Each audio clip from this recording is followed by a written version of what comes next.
টপাররা পরীক্ষার দিন ভোরবেলা ঘুম থেকে ওঠে, কারণ ভোরবেলা উঠলে অনেকটা সময় পাওয়া যায়, ফলে সব পড়াগুলো ভালো করে রিভাইজ করা যায়। তাই তোমরাও যাতে পরীক্ষায় ভালো রেজাল্ট করতে পারো, তার জন্য পরীক্ষার দিন ভোরবেলা ঘুম থেকে ওঠো। জেগে ওঠো চ্যানেলে তোমাদের সবাইকে স্বাগত। তোমরা পরীক্ষার আগের দিন ঠিক রাত 10টায় ঘুমিয়ে পড়ো, তাহলে পরীক্ষার দিন ভোর 4টের সময় উঠতে পারবে। তোমরা ঘুম থেকে ওঠার পর একটুও সময় নষ্ট করো না এবং তাড়াতাড়ি ফ্রেশ হয়ে তোমরা টিফিন করে নাও। তোমরা এই কাজগুলো 15 মিনিটের মধ্যে করে ফেলো। এবার পরীক্ষার হলে যেই জিনিসগুলো লাগবে, যেরকম admit card, board, pen, pencil, এই জিনিসগুলো সব গুছিয়ে নাও, তাহলে এরপর নিশ্চিন্তে পড়াশোনা করতে পারবে। তোমরা এই ব্যাগ গুছানোর কাজটা 5 মিনিটের মধ্যে করে নেবে। এরপর তোমরা পড়তে বসে যাও। দেখো, তোমরা সারা বছর ধরে যে পড়াশোনা করেছো তা যদি পরীক্ষায় গিয়ে ভুলেও যাও, কিন্তু পরীক্ষার দিন যেই বিষয়টা পড়বে সেটা পরীক্ষায় গিয়ে কোনোভাবেই ভুলবে না। তাই এই সময় খুব মনোযোগ দিয়ে পড়াশোনা করো। তোমাদের যেই কোশ্চেনগুলো সবথেকে বেশি ইম্পর্ট্যান্ট, তোমরা সেইগুলোই সবার আগে মুখস্থ করো। বিশেষ করে অ্যান্সারের পয়েন্টগুলো খুব ভালো করে মুখস্থ করো, তাহলে পরীক্ষায় গিয়ে সহজেই লিখতে পারবে। এবার কিছু কোশ্চেন এমন থাকবে যেগুলো খুবই ইম্পর্টেন্ট, কিন্তু কঠিন বলে সেগুলো মুখস্থ করা হয়নি। তাই তোমরা এই মুহূর্তে সেই অ্যান্সারগুলো একবার পড়ে নাও, তাহলে অ্যান্সারটার সম্বন্ধে একটা আইডিয়া হয়ে যাবে। ফলে পরীক্ষায় সেই কোশ্চেনটা এলে নিজের মতো করে বানিয়ে লিখতে পারবে।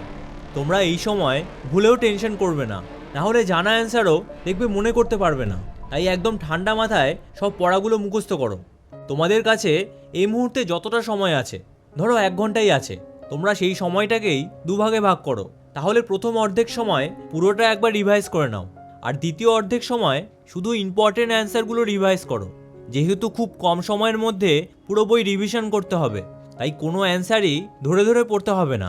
তোমরা অ্যান্সারের বিষয়টা ভালো করে বোঝার চেষ্টা করো, তাহলে পরীক্ষায় গিয়ে লিখতে কোনো অসুবিধাই হবে না। এবার পড়া কমপ্লিট হয়ে গেলে তোমরা স্নান এবং খাওয়া দাওয়া করে নাও। তারপর এক্সাম দিতে যাওয়ার জন্য তোমরা রেডি হয়ে যাও। তোমরা হাতে সময় নিয়ে পরীক্ষা দিতে বেরোবে, কারণ রাস্তায় যদি জ্যাম থাকে তাহলে পরীক্ষার হলে পৌঁছতে অনেক দেরি হয়ে যাবে। এবার পরীক্ষা দিতে যাওয়ার সময় একবার পয়েন্টগুলো চাইলে দেখে নিতে পারো, আর না হলে একদম ফ্রি মাইন্ডে পরীক্ষা দিতে যাও। তোমরা পরীক্ষা দিতে বসে পুরো কোশ্চেনটা আগে পড়ে নেবে এবং যেই কোশ্চেনগুলো সবথেকে ভালো পারবে সেটাই আগে অ্যাটেন্ড করবে। তোমরা যত ঠান্ডা মাথায় পরীক্ষা দেবে, তোমাদের পরীক্ষা ঠিক ততটাই ভালো হবে। এবার পরীক্ষা দেওয়া হয়ে গেলে তোমরা বাড়িতে এসে হাত মুখ ধুয়ে নাও এবং কিছুক্ষণ রেস্ট নিয়ে খাওয়া দাওয়া করে নাও। তোমরা এই পরীক্ষার সময় যতই পড়াশোনা করো, কিন্তু খাওয়া দাওয়া ঠিক সময় মতো করে নেবে, তাহলে পড়ার সময় অনেক এনার্জি পাবে। তবে পরীক্ষার দিনগুলোতে তোমরা সেই ধরনের খাবার খাও যা তোমাদের হজম করতে সুবিধা হয়। এবার খাওয়া হয়ে গেলে 1 থেকে 2 ঘন্টা রেস্ট নিয়ে নেবে, তাহলে শরীর থেকে ক্লান্তি একেবারে দূর হয়ে যাবে। তোমরা রেস্ট নেওয়া হয়ে গেলে নেক্সট পরীক্ষার জন্য পড়াশোনা করতে শুরু করো। তোমরা সহজ চ্যাপ্টারগুলো 15 মিনিটের মধ্যে পড়ে ফেলো, আর কঠিন চ্যাপ্টারগুলোর জন্য 30 মিনিট সময় রাখো। তোমরা রাত 9টার মধ্যে পড়া কমপ্লিট করে খাওয়া দাওয়া করে নেবে। এবার খাওয়া দাওয়া হয়ে গেলে পরদিন সকালে কি কি পড়বে সেগুলো রেডি করে রাখো এবং রাত 10টার মধ্যে তোমরা ঘুমিয়ে পড়ো। তোমরা যদি এই একটা দিন খুব মনোযোগ দিয়ে পড়াশোনা করো, তাহলে ভালো রেজাল্ট করা থেকে তোমাকে কেউ আটকাতে পারবে না। তোমরা পরীক্ষার দিনের রুটিন বানাতে এই জিনিসগুলো অবশ্যই ফলো করো। তবে তোমরা যদি 1 সপ্তাহের মধ্যে পুরো সিলেবাস কমপ্লিট করতে চাও, তাহলে ডান দিকের ভিডিওটা দেখো। আর যদি টপারদের ডেইলি রুটিন সম্বন্ধে জানতে চাও, তাহলে বাঁদিকের ভিডিওটা দেখো। তাহলে তোমাদের সাথে ওই ভিডিওতেই দেখা হচ্ছে।